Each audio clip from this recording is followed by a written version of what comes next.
దుర్గా అనేటటువంటి నామానికి ఒక ప్రత్యేకమైనటువంటి శక్తి ఉంది. మీరు ఒక లక్షణం చూడండి. మీరు తెలిసి కానీ తెలియక కానీ మీరు ఒక వ్యవస్థలో వేలు పెట్టారనుకోండి, అది పలుకుతుంది. మీరు 108 అనేటటువంటి ఒక సంఖ్యతో ఫోన్ చేశారనుకోండి, మీరు తెలిసి చేసినా తెలియక చేసినా ప్రమాదకాలంలో వైద్యశాలకి తీసుకెళ్లవలసినటువంటి ఒక వాహనం వచ్చి అక్కడ నిలబడుతుంది. అలాగే మీరిప్పుడు ఇలా సభ నడుస్తుంటే అకస్మాత్తుగా ఎవరో వచ్చి కోటేశ్వరరావు గారు అని అరిచారనుకోండి, నేను ఇలా తిరిగి చూస్తాను. ఆ నామానికి ఆ శక్తి ఉంటుంది. నామము నామిని తీసుకొస్తుంది. ఇది లౌకిక ప్రయోజనం. ఆంతర ప్రయోజనం ఒకటి ఉంటుంది. భగవన్నామములను పలకడం చేత కొన్ని విశేషమైనటువంటి ఉపకారములు జరుగుతాయి. దుర్గానామమునందు కొన్ని విశేషమైనటువంటి శక్తులు ప్రోది చేయబడి ఉంటాయి. దుర్గా అని ఎందుకు పిలుస్తారంటే అమ్మవారిని, ఆవిడ దుర్గతిం గమయతి దూరయతి సా దుర్గా అని పేరు ఆవిడికి. దుర్గతిం గమయతి దూరయతి, దుర్గతిని దూరం చేస్తుంది. దుర్గతిని దూరం చేస్తుంది అంటే సద్గతినిస్తుంది అని అర్థం. అందుకే లలితా సహస్రనామ స్తోత్రంలో అమ్మవారికి సద్గతి ప్రదా అని ఒక నామం. సద్గతి దుర్గతి ఈ రెండిటికి ఏమిటి తేడా అంటే మీరు ఒక్క విషయాన్ని కొంచెం జాగ్రత్తగా గమనించవలసి ఉంటుంది. అసలు మనుష్య జన్మ అంత గొప్ప జన్మ ఇంకొకటి ఉండదు. మనుష్య జన్మ అన్న మాటకు అర్థం ఏమిటి? జీవుడు అనేకమైన శరీరాల్లోకి వెళ్ళిపోతూ ఉంటాడు, కానీ మనుష్య శరీరంలోకి జీవుడు రావడాన్ని మనుష్య జన్మ అంటారు. ఇందులోకి వస్తే ఏమవుతుంది? ఈ ఒక్క ఉపకరణంలో ఉంటే కొన్ని చెయ్యగలడు. శారదా నవరాత్రులు ఎందుకు చెయ్యాలో తెలుసుకుంటాడు. దుర్గా సప్తశతి ఎందుకు చదవాలో తెలుసుకుంటాడు. దుర్గా అన్న నామాన్ని ఎందుకు ఉచ్చరించాలో తెలుసుకుంటాడు. ఇది ఈ ప్రబోధం మిగిలిన ప్రాణులకు చేస్తే ఉపయోగం ఏముంటుంది? అది చండీ హోమం చేస్తుందా? అది ఒక్క పువ్వు అమ్మవారి దగ్గరికి తీసుకురాగలదా? చేసే ప్రవచనాన్ని వినగలదా? వినలేదు. వినడానికి అనుష్ఠించడానికి యోగ్యమైనటువంటి ఉపాధి ఒక్క మనుష్య ఉపాధి. ఈ ఉపాధికి మాత్రమే ఒక శక్తి ఉంది, మిగిలిన ఏ ఉపాధులకు లేదు. ఏ ఉపాధులకు లేదు అన్న మాట మీరు హద్దు ఎంతవరకు వెడుతుంది అంటే దేవతలకు కూడా లేదు. దీనికి ఉన్న అధికారం, ఈ ఉపాధికి ఉన్న అధికారం దేవతల యొక్క ఉపాధులకు లేదు. దేవతలు ఉన్నారనుకోండి, వాళ్ళు గత జన్మలలో ఏవో పుణ్యం చేశారు. చేసినటువంటి పుణ్యం వలన వాళ్ళు దేవతలు అనబడేటటువంటి పదవుల యందు కూర్చున్నారు. అలా కూర్చున్నారు కాబట్టి కొంతకాలం ఆ దేవతా పదవులలో కూర్చుంటే వాళ్ళ పుణ్యం అయిపోతుంది. అయిపోతే మళ్ళీ కింద పడిపోతారు. క్షీణే పుణ్యే మర్త్యలోకం విశంతి, మళ్ళీ కిందకు వస్తారు. పోనీ అలా పడిపోకుండా ఇంకా పుణ్యం చేసుకుంటూనే ఉందాం అనుకున్నారనుకోండి, కుదరదు. వాళ్ళకి కర్మాచరణ మనకు అధికారం లేదు. వాళ్ళు యజ్ఞం చేయడం, యాగం చేయడం, పూజ చేయడం ఇలాంటివేమీ వాళ్ళకు కుదరవు. వాళ్ళు చెయ్యకూడదు. వాళ్ళకి కొత్తగా పుణ్యం కానీ పాపం కానీ చేసే అధికారం లేదు. ఉన్న పుణ్యం పోతుంది. కానీ మనుష్యుడు పుణ్యకర్మ చెయ్యొచ్చు, పాపకర్మ చెయ్యొచ్చు. కర్మ చెయ్యడానికి యోగ్యమైన శరీరము ఇదొక్కటే. మిగిలిన ఏ శరీరము కూడా ఇక పుణ్యకర్మ చెయ్యడం అన్నది చెయ్యలేదు. పుణ్యకర్మ మాట దేవుడు ఎరుగు. భగవన్నామమును పలకలేదు. దుర్గా అన్న నామాన్ని పలుకు, ఇంత గొప్పది అని నేను మా ఇంట్లో పెంపుడు కుక్క దగ్గర కూర్చొని తల బద్దలు కొట్టుకున్నాను అనుకోండి, అది అనగలదా దుర్గా అని? అది అనలేదు. దుర్గా అని నమ్మో నమ్మకో ఎవరో అన్నాడు ఒక్కడు, అంతే, వాడు పొందుతాడు అనుగ్రహాన్ని. అది అలా ఉచ్చరించగలిగినటువంటి స్వరపేటిక ఒక్క మనుష్య ఉపాధికే ఉంది. ఇతర ఏ ప్రాణికి కూడా స్వరపేటిక లేదు. అందుకే అవి భగవన్నామాన్ని పలకలేవు. ఇప్పుడు మనుష్య ఉపాధి ఇంత గొప్పదైనప్పటికీ ఇది స్వర్గానికి వెళ్ళగలదు. గొప్ప పుణ్యం చేసి స్వర్గలోకానికి వెళ్ళి దేవతగా కూర్చుంటాడు. 100 యజ్ఞములు చేసిన వాడు ఇంద్ర పదవిని అలంకరిస్తాడు. అసలు అనేకమైనటువంటి పుణ్యకర్మలను కేవలము చిత్తశుద్ధి కొరకు చేసినటువంటి వాడు ఏ ప్రయోజనాన్ని ఆశించకుండా, ఈ పుణ్యకర్మ వలన నాకు ఈ ప్రయోజనం కలగాలని కోరకుండా, నాకు ఈ సుఖం రావాలని అడగకుండా, ఎందుకు చేస్తున్నావు ఈ పుణ్యం అంటే నా చిత్తశుద్ధి కొరకు, ఎందుకు అనుభవిస్తున్నావు దుఃఖాన్నంటే దుఃఖాన్ని అనుభవించి పాపాన్ని పోగొట్టుకొనుట కొరకు. ఇప్పుడు ఈ రెండూ చేస్తూ పోతే, చిత్తశుద్ధి కలిగి పాపం పోతే జ్ఞానమును పొందడానికి అధికారం వస్తుంది. ఇప్పుడు జ్ఞానమును పొందితే అది మోక్షమునకు కారణమవుతుంది. జ్ఞానము వినా మోక్షమునకు కారణము లేదు. జ్ఞానమే పొందాలి. ఆ జ్ఞానమునకు చిత్తశుద్ధి కలగాలి. చిత్తశుద్ధి కలగాలంటే కర్మాచరణ చెయ్యాలి. ఆ పుణ్యకర్మాచరణ చెయ్యగలిగినటువంటి ఉపాధి మనుష్య ఉపాధి ఒక్కటే. అందుకే మనుష్యుని కన్నా గొప్పవాడు లేడు లోకంలో. అందుకు శంకర భగవత్పాదులు అసలు జంతువునాం నరజన్మ దుర్లభం, అసలు నరుడి జన్మ లాంటి జన్మ ఇక దొరకదురా, దీన్ని జాగ్రత్త చేసుకో, నువ్వు దీని గురించి సరిగ్గా ఆలోచించుకోకపోతే నళినీదళగత జలమతి తరణం తత్వజీవితమతి చయ చపలం విద్ధిర్వ్యాధ్యభిమానగ్రస్తం లోకం శోకచ హంత సమస్తం అని శంకర భగవత్పాదులు బాధపడి తెగిడారు అంటే అది ఆయన ఆర్తి. అరే తామరాకు మీద నీటి బొట్టు లాంటిదిరా ఆయుర్దాయం, ఎంతకాలం ఈ ఉపాధిలో ఉంటావో తెలియదు. ఉన్న కాలంలో ఈ ఉపాధితో నువ్వు భగవన్నామాన్ని పలకకపోతే, పుణ్యకర్మాచరణం చెయ్యకపోతే, చిత్తశుద్ధి పొందకపోతే ఈ శరీరం పడిపోయిన తరువాత నీకు కర్మాధికారం దేనికి లేదు. ఇంకా నీ ఇంట్లోనే ఇంతకుముందు నువ్వు యజమానివి, శరీరం విడిచిపెట్టావు, మళ్ళీ ఆ ఇంటికే కాపలా కుక్కగా వచ్చావు, ఒక్క 10 రూపాయలు దానం చేయడానికి నీకు అధికారం లేదు. ఎలా ముట్టుకుంటావు? ద్రవ్యం ముట్టుకోలేవు. ఆఖరికి ఇంటికి వచ్చినటువంటి వాడికి పట్టెడు అన్నం పెట్టలేవు, గుక్కెడు మంచినీళ్ళు ఇవ్వలేవు. ఈ ఉపాధిలో ఉన్నావు, దాహం వేసిన వాడికి మంచినీళ్ళు ఇవ్వగలవు. ఈ ఉపాధిలో ఉన్నావు, భగవన్నామం పలకగలవు.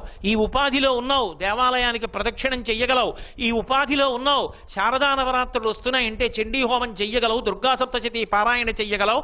అథవా చండీ హోమం చేస్తుంటే వెళ్ళి కూర్చుని సప్తశతి పారాయణ వినగలవు. ఏది మిగిలిన ప్రాణులకు అధికారం ఏది? కాబట్టి మనుష్య ప్రాణికి ఇంత గొప్పతనం ఉంది. ఇంత గొప్పతనం పోయేటటువంటి దాన్ని కూడా ఎక్కడి నుంచి తెచ్చుకుంటాడు అంటే పుట్టుకతోనే తెచ్చుకుంటాడు.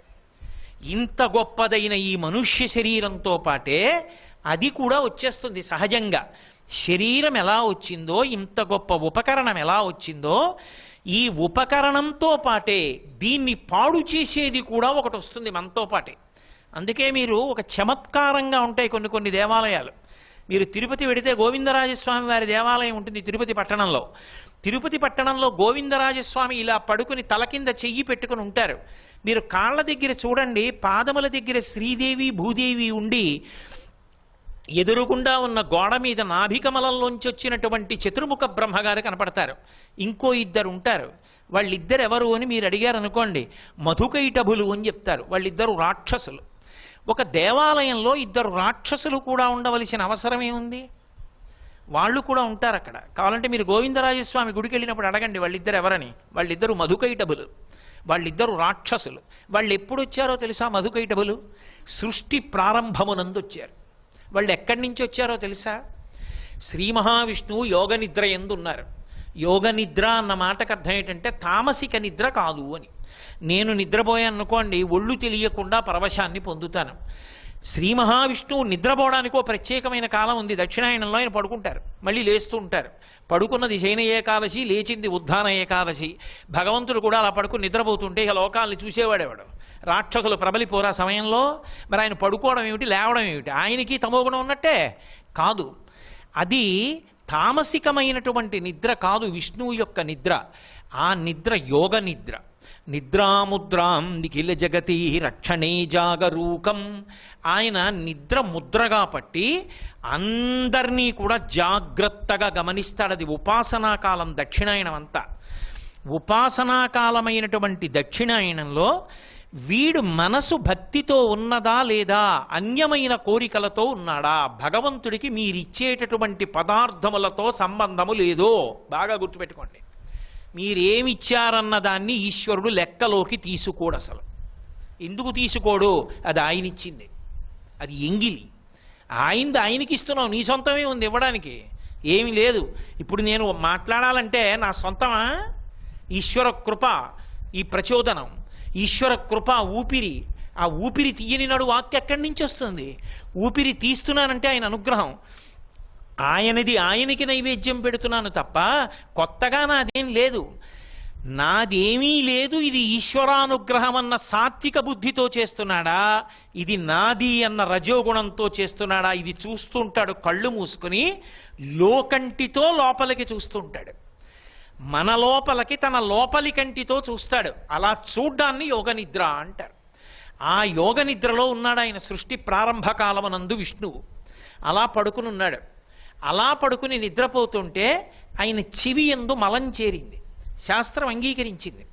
నిద్రపోయి లేస్తే దేవాలయానికి వెళ్ళవద్దు, నిద్రపోయి లేచి గబగబా భగవద్గీత చదవకూడదు.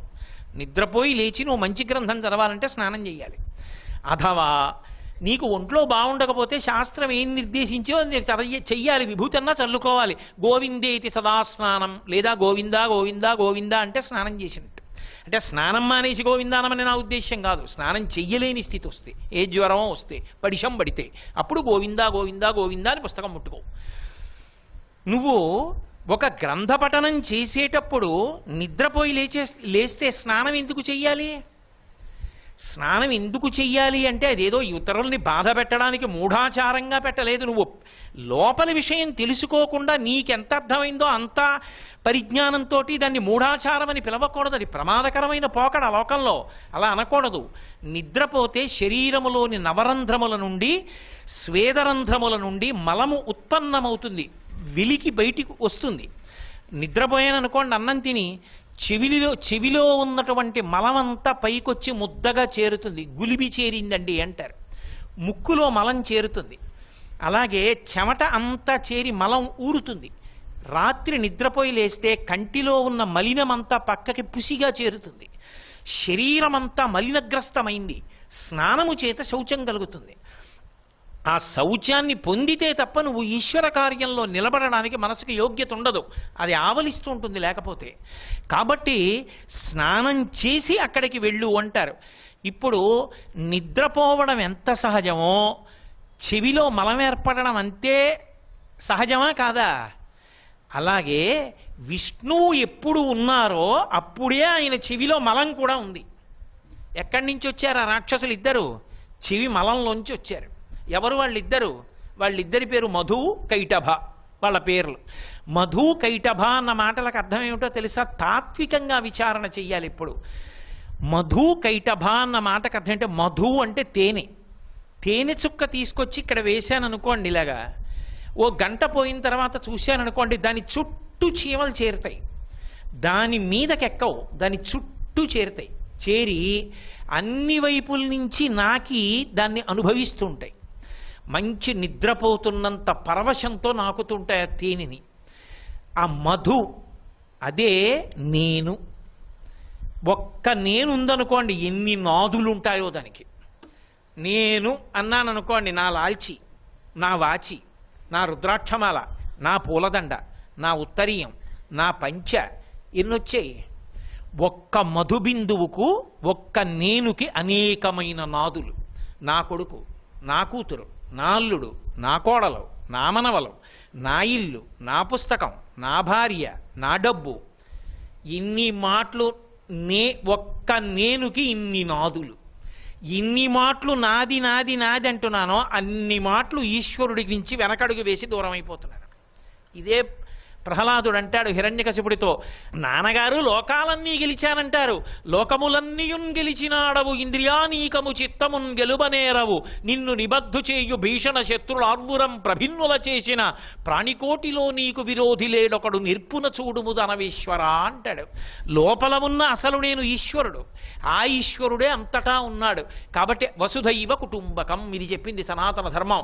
అందరం మేమంతా ఒకటే కుటుంబం. అందుకే శంకరాచార్యుల వారు కాశీ వెడితే నాకే అన్నం పెట్టు, నా శిష్యులకి అన్నం పెట్టు అనలేదు. మాతాచ పార్వతీదేవి, పితాదేవో మహేశ్వర, బాంధవా శివభక్తాశ్చ స్వదేశో భువనత్రయం అన్నారు. మా అమ్మ పార్వతీదేవి, మా నాన్న పరమశివుడు, మా ఇల్లు 3 లోకాలు, అందరికీ అన్నం పెట్టమ్మా అన్నారు. అది వసుధైవ కుటుంబకం. అందరూ అన్నం తినాలని కోరుకున్నటువంటి ధర్మం ఏదున్నదో అది సనాతన ధర్మం తప్ప కొంతమందే బాగుండాలని కోరుకోవడం ఈ ధర్మానికి తెలియదు. అందరూ బాగుండాలని కోరుకుంటుంది. కేవలం మనుష్యులు కాదు, శం ద్విపదే, శం చతుష్పదే, 2 కాళ్ళున్నవి, 4 కాళ్ళున్నవి అన్నీ బాగుండాలి. అంతే తప్ప ఎవరో కొద్ది మనుష్యులు బాగుంటే చాలు, పశువులు పోయినా పర్వాలేదు అలా అనదు. విశాల హృదయంతో మాట్లాడుతుంది. అటువంటి ధర్మమునందు ఈ ఉపాధి చాలా గొప్పది. కానీ ఈ ఉపాధితో పాటే సహజంగా వచ్చింది ఒకటి, ఏమిటో తెలుసా? వాసన. అందుకే గోవిందరాజస్వామి వారి గుళ్ళో స్వామివారితో పాటు మధుకైటభులు ఉంటారు. దాని అర్థం ఏమిటంటే, భగవంతుడు ఎప్పుడు ఉన్నాడో భగవంతుడి ప్రతికూల శక్తులు కూడా అప్పుడే ఉన్నాయి. చాలామంది ఓ మాట అంటుంటారు, ఏమండి ఏమిటో ధ్యానం మొదలు పెట్టామండి, భక్తితో ఉన్నాం కానండి, ఇంకా నాలో కొద్దిగా ఈ లక్షణాలు పోవట్లేదండి, అహంకారం ఉండిపోయిందండి, నేనన్న భావన ఉండిపోతోందండి, నా వాళ్ళు నాది అన్న భావన ఉండిపోతోందండి అంటారు. ఒక్క విషయం జ్ఞాపకం పెట్టుకోవాలి, ఈశ్వరుడు ఎంతటి సహజంగా ఉన్నాడో అంత సహజంగా వీళ్ళు ఉన్నారు. వీళ్ళు పోవడానికి ఈయన కాళ్ళు పట్టుకోవాలి. ఈయన కాళ్ళు పట్టుకోవడంలో వచ్చిన వైక్లభ్యంలో ఏమైందంటే కోట్ల సంవత్సరాలుగా మనసుకి ఒక బలం ఉంటుంది. దీన్ని మాత్రం మీరు జాగ్రత్తగా పట్టుకోవాలి సుమా. మనసుకి ఒక బలం ఉంటుంది, దాన్ని వాసన అంటారు. శరీరం పడిపోతుంది, మనసు వాసన వదలదు. వాసన అంటే ఏమిటో తెలుసా? రుచిని దాచుకుంటుంది లోపల. దానికి 2 లక్షణాలు ఉంటాయి, రుచి, వాసన. మీరు ఎప్పుడైనా కొంచెం గమనించండి, మీ మనసుని మీరు గమనించే ప్రయత్నం చేయండి, మీకు అందుతుంది. రుచి అంటే దాని లక్షణం ఏమిటంటే సంకల్ప వికల్ప సంఘాతం. అది ఇప్పుడు ఏదో చెప్తుంది, అయిపోతుంది, వదిలేస్తుంది, మళ్ళీ ఇంకోటి చెప్తుంది, మళ్ళీ ఇంకోటి చెప్తుంది, మళ్ళీ ఇంకోటి చెప్తుంది. కన్ను చూడొచ్చు, కంటి లోపల రెటీనా చూడొచ్చు డాక్టర్ గారి దగ్గరికి వెడితే. చెవి చూడొచ్చు, చెవి లోపల కర్ణభేరి చూడొచ్చు డాక్టర్ గారి దగ్గరికి వెడితే. ఎదురుగుండా కనపడేటట్టుగా తెర మీద చూపిస్తారు. నా మనసు చూపించండి అంటే చూపించలేరు. అది సంకల్ప వికల్ప సంఘాతం, సూక్ష్మ శరీరం అది. ఇప్పుడు ఒకటి చెప్తుంది, ఒక్క 2 నిమిషాలు ఆగి అది వదిలిపెట్టేసి ఇంకోటి తీసుకొస్తుంది, అది వదిలిపెడుతుంది, ఇంకోటి తీసుకొస్తుంది. అందుకే మనుష్యుడికి అత్యంత ప్రీతిపాత్రమైన విషయం ఏమిటంటే ఏదో ఒకటి మాట్లాడుతూ ఉండడం. ఎందుకంటే లోపల ఉన్న మనస్సు యొక్క బలం అది. భగవత్ సంబంధం అయితే తరించిపోతాడు, ఇచ్చకాయ బుచ్చకాయ మాటలైతే పాడైపోతాడు. కాబట్టి ఇప్పుడు వాసనా బలాన్ని పట్టుకుంటుంది అది. రుచి అంటే ఏదో ఒక దాన్ని అనుభవించమంటుంది. అది ఊరికినే కూర్చోదు, ఒత్తిడి చేస్తుంది, ఏదో ఒకటి అనుభవించాలి. ఈ కంటితో అలా చూస్తూ అది బాగుంది అంటుంది, కాసేపు దాన్ని చూడాలి. విసిగెత్తింది అనుకోండి, చెవితో ఏదో వినాలి. చెవితో విసిగెత్తింది అనుకోండి, ఏదో దాన్ని ముట్టుకోవాలి. అది విసిగెత్తింది అనుకోండి, ఏదో తినాలి. అవసరం ఉండనివ్వండి, లేకపోనివ్వండి, ఆకలి వేయనివ్వండి, వేయకపోయినివ్వండి, ఏమీ లేవనుకోండి ఇంట్లో, పిండి వంటలు అవిని, ఆవకాయ పెచ్చు కొడుక్కు తినేస్తాడు. ఎందుకు పోనీ ఆకలి వేసిందా అని అడిగి అనుకోండి, లేదు, ఏదో ఒక ఇంద్రియాన్ని సుఖపెట్టాలి, అనుభవించాలి, తినేస్తాడు. మళ్ళీ మళ్ళీ చూస్తూ కూర్చుంటాడు. చేతిలో ఒక్కసారి ఇలా పట్టుకుని నొక్కడం మొదలు పెడితే 108 సార్లు మీకు రకరకాలు చూపించగలిగినవి ఎన్నో వచ్చాయి, కలియుగం యొక్క లక్షణం. కాబట్టి అవన్నీ చూస్తూ కూర్చుంటాడు, అయిపోతూ ఉంటుంది జీవితకాలం. ఏ ఉపాసన ఉండదు, నడిచిపోతూ ఉంటుంది. ఇందులో రుచి చూస్తూ ఉంటుంది, తెలుసుకుంటూ ఉంటుంది, ఇది బాగుంది, ఇది బాగుంది, ఇది బాగుంది, కానీ వదిలిపెట్టేస్తుంది. దానికి ఉన్న లక్షణం అది. పనసపొట్టు కూర తిందనుకోండి, బాగుంది, వదిలేస్తుంది. ఒడియం తిందనుకోండి, బాగుంది, వదిలేస్తుంది. కానీ కొన్నిటిని వదలదు, గట్టిగా పట్టుకుంటుంది. అది కావాలి, అది కావాలి, అది కావాలి, మళ్ళీ మళ్ళీ మళ్ళీ మళ్ళీ మళ్ళీ మళ్ళీ దాన్నే అడుగుతూ ఉంటుంది. దీన్ని వాసన అంటుంది శాస్త్రం. మనసు ఏం చేస్తుందంటే గట్టిగా పట్టేసుకుంటుంది కొన్నిటిని. మనసు యొక్క కదలికలన్నీ దేని మీద ఉంటాయి అంటే ఊపిరి మీద ఆధారపడతాయి. ఊపిరి ఎంత వేగంగా తీస్తే మనసంత వేగంగా కదులుతుంది. ఊపిరి ఎంత మెల్లగా జాగ్రత్తగా నియంత్రిస్తే మనసంత జాగ్రత్తగా నిలబడుతుంది. అందుకే పూజలో ప్రాణాయామం చేయిస్తారు. ప్రాణాయామం చేస్తే మనసు నిలబడుతుంది, ఊపిరి వేగం తగ్గితే. ఇప్పుడు ఆఖరి ఊపిరి తీస్తూ ఉంటాడు, లేదా ఆఖరిసారి వదులుతూ ఉంటాడు, ఏదైనా మృత్యువేగా. ఆఖరిసారి తీశాడు, వదలలేదు, చచ్చిపోయాడు.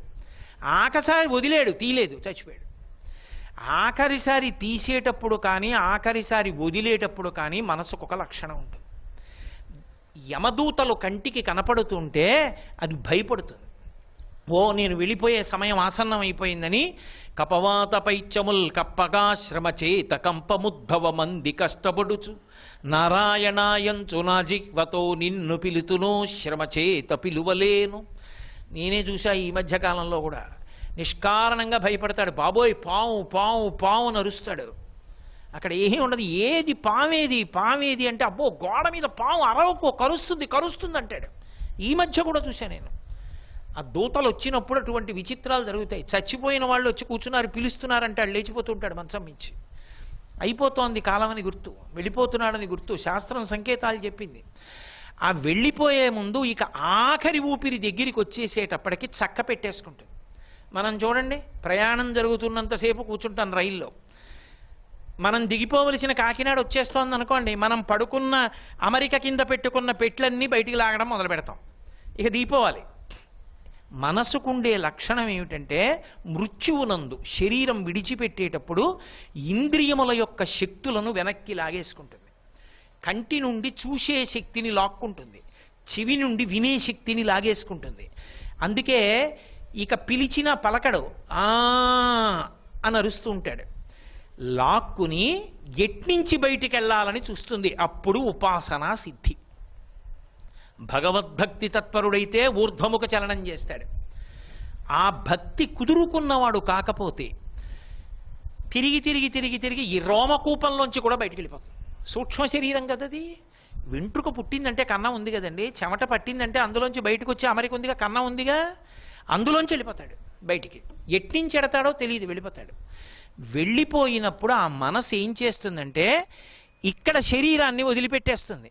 కానీ ఇక్కడ శరీరంతో పాటుగా అది వాసనని మాత్రం వదిలిపెట్టదు, పట్టుకెడుతుంది.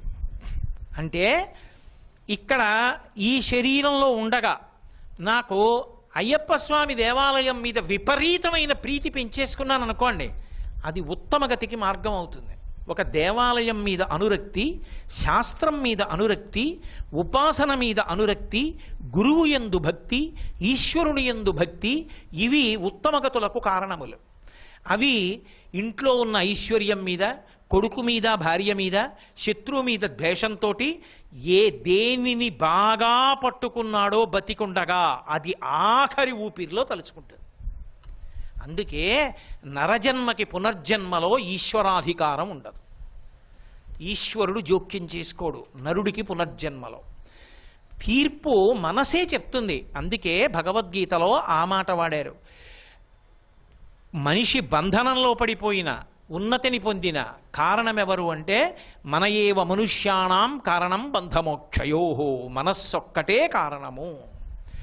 నీ ఆఖరి ఊపిరిలో దేనిని స్మరించి విడిచిపెట్టేశావు? కొడుకుని తలుచుకున్నాను, కొడుకు మీదంత అనురక్తి కదా, వెళ్ళు కొడుకు దగ్గరే ఉండు, ఆ ఇంటి కుక్కగానే వస్తాడు. తిరియక్కుగా పంపిస్తారంటే వెన్నుపాము అడ్డంగా ఉండే ప్రాణిగా రావాలి, ఓ కుక్కగా వెళ్ళి ఆ ఇంట్లో చేరుతాడు. నరుడు నరుడుగా పుడతాడన్న మాట పరమ తప్పు. నరుడు నరుడిగా రాడు, వేదాంతంలో ఆ మాట లేదు. నరుడు చేసినటువంటి పాపపుణ్యములో ఆఖరి సంకల్పాన్ని బట్టి వస్తాడు మళ్ళీ. అలా వచ్చినప్పుడు అది చిట్ట చివరిలోకి వెళ్ళేటప్పటికీ పునర్జన్మ ఎలా ఉంటుంది అనేటటువంటిది నిర్వచనం చేయడం చాలా కష్టం. బ్రతికుండగా దేన్ని గట్టిగా పట్టుకున్నదో ఆ వాసనా బలమే మళ్ళీ పుట్టుకకి కారణమవుతుంది. శాస్త్రాన్ని పట్టుకున్నాడు, ఒరే నువ్వు మళ్ళీ బాగా శాస్త్రం చదువుకుని తొందరగా నన్ను చేరుకోవడానికి వీలుగా మహాపండితుడైనటువంటి పరమభక్తుడైన వాడి కడుపున నిన్ను పుట్టిస్తున్నానని పంపిస్తాడు. ఆ ఉపాధి అవసరం ఉందనుకుంటే కదండి ఈశ్వరుడు మళ్ళీ ఇవ్వడం. అది మళ్ళీ ఇవ్వాలా వద్దా అన్నది దీన్ని ఎలా వాడారన్న దాన్ని బట్టి ఉంటుంది. ఎలా వాడారన్నది వాసనాబలాన్ని బట్టి తెలుస్తుంది. అందుకే మన వాళ్ళు ఒక ప్రక్రియ చేస్తారు. అన్నప్రాశన చేసేటప్పుడు ఈ శరీరం అన్నవికారం, వీడికి అన్నం పెట్టి పెంచుతున్నా వీడి బలం పెరుగుతుంది. వీడి వాసనాబలం ఏమిటి? వీడు ఏం తెచ్చుకున్నాడు? మనసు. ఆ మనసులో వాసన ఏముంది? గత జన్మలది. దేని మీద అనురక్తి ఉంది వీడికి అని పెట్టకూడనివి కూడా కొన్ని పెడతారు అక్కడ. ఏదో బంగారం తీసుకొచ్చి పెడతారు, డబ్బులు తీసుకొచ్చి పెడతారు, భగవద్గీత అక్కడ పెడతారు, ఏదో జపమాల అక్కడ పెడతారు, పిల్లాన్ని విడిచిపెడతారు. వాడు పాకుతూ వచ్చి వస్తువులన్నీ చూసి దేని మీద అనురక్తి ఉందో దాని మీద చెయ్యేస్తాడు. ఆ అనురక్తి ఎక్కడితో తెలుసా? ఈ జన్మది కాదు. ఇప్పుడు తెలియవు వాడికి ఆ వస్తువులు. గత జన్మలో మనసుకి వాసనాబలం ఉంది, దానికి ఆ వస్తువు మీద ప్రీతి ఉంది.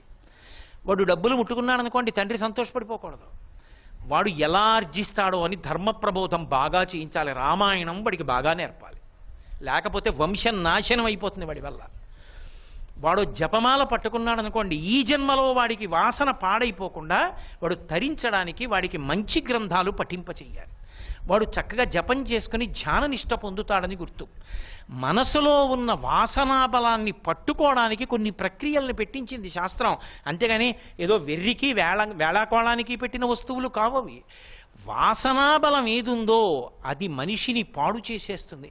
రుచి వాసన ఇదే మనసు యొక్క పని. అది అనుభవించి ఎలా ఉంటుందో అనుభవిస్తుంది.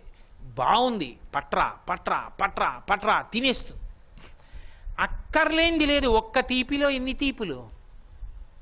తీపులు తింటుంది. ఏదో ఒక తీపి మీద అనురక్తి పెంచుకుంటుంది. తిరుమల వెళ్ళావు, ప్రసాదం ఇచ్చారు, నీకేం కావాలి? అది ఈశ్వరుడు యొక్క అనుగ్రహం. కళ్ళకద్దుకు నోట్లో వేసుకోవాలి. నేను 1986లో వచ్చినప్పుడు ఇందులో జీడిపప్పు ఇంత ఎక్కువ ఉండేదండి అన్నమాట నీకెందుకు? అప్పుడున్న ఓపిక ఇప్పుడుందా నీకు? అప్పుడైనా ఇప్పుడైనా అందులో ఉన్నది ఈశ్వర కటాక్షం అంతే. అందులోంచి నీకు కావలసింది ఈశ్వరుడి ప్రసాదం కావాలి. అది నువ్వు ఎక్కడో అన్నం అమ్ముకునే వాళ్ళ దగ్గర కొనుక్కున్న మసాలా దోశ కాదది. అది ఈశ్వరుడి యొక్క కృప. ప్రసాద తిరస్కారం చెయ్యొద్దంటారు. ఎందుకని? ప్రసాదం యొక్క గుణగణాలు ఎంచరు, ప్రసాదం లోపల ఉన్న ఈశ్వరానుగ్రహాన్ని చూస్తారు. అందుకే లోపలికి పట్టుకెడుతుంటే కళ్ళకద్దుకోరు, ఈశ్వరుడికి చూపించి తెస్తే కళ్ళకద్దుకుని చెప్పులు ఇప్పి నోట్లో వేసుకుంటారు. అది ఈశ్వర కృప లోపలికి వెడితే మనసులో ఆరోవంతై ప్రభావితం చేస్తుంది. కాబట్టి శ్రీ ఉమామహేశ్వర పరబ్రహ్మార్పణమస్తు. స్వస్తి.